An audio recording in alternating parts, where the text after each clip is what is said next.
ဒီနေ့တော့ကျွန်တော်တို့ညရောင်ကီတို့ဖွချုံမြို့မှာရှိတဲ့ဖွချုံအထုပ်ဘဲလေးကိုရောက်ရှိနေပါတယ်ဒီနေရာကတော့တစ်ချိန်လုံးကကြောင်ပိုင်းဟောင်းတွင်းတစ်ခုဖြစ်ပြီးတော့အခုချိန်မှာတော့သဘာဝလှတရားရည်နဲ့ပေါင်းစပ်ထားတဲ့ကြီးသွားတဲ့နေရာလေးတစ်ခုဖြစ်လာပါတယ်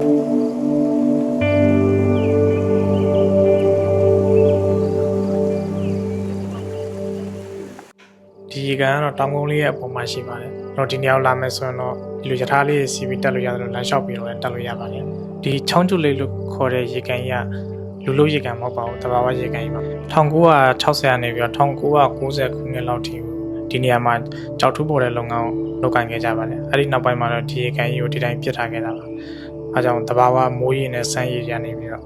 ဝင်လာပြီးတော့အခုလိုစိမ့်ပြရောင်ရေကန်ဖြစ်ပေါ်လာတာပါ2009ခုနှစ်အောက်တိုဘာလလောက်မှာဖွချုံစီတီကနေပြီးတော့ဒီနေရာကိုဖွချုံအာထော့ဗယ်လီလို့အမည်ပေးပြီးတော့ဒီနေရာကိုစတင်ဖွင့်လှစ်ခဲ့ပါတယ်ဒီရေကန်ထူးခြားချက်ကတော့ကိုရီးယားရဲ့နာမည်ကြီးရုပ်ရှင်သားကတစ်ခုဖြစ်တဲ့လီမီယိုနဲ့ရှီတူမာလေးတို့တွေ့ဆုံခဲ့တဲ့ခံကိုဒီရေကန်မှာရိုက်ကူးခဲ့တာပါအဲကြောင့်ဒီရေကန်ကိုလာရောက်လည်ပတ်သူရန်အောင်များပြပါတယ်ဖွချုံအာထော့ဗယ်လီမှာတပ်ပုံရဖို့ကောင်းတဲ့နေရာတွေအများကြီးရှိပါတယ်ရေကန်ကိုနောက်ခံထားပြီးရိုက်တာပဲဖြစ်ကြောက်တောင်ကြီးရဲ့ခြားမှာရိုက်တာပဲဖြစ်ရန်အောင်ထူးခြားတဲ့ပုံလေးရမှာဖြစ်ပါတယ်ကပယ်ဒီ family အတွက်ဒီ photographer အတွက်ကတော့တကယ်ကိုသဘောကျမဲ့နေရာလေးတစ်ခုလို့ထင်ပါတယ်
ဒီနေရာရဲ့အကြိုက်ဆုံးချက်ကတော့စိတ်အေးချမ်းမှုပါပဲ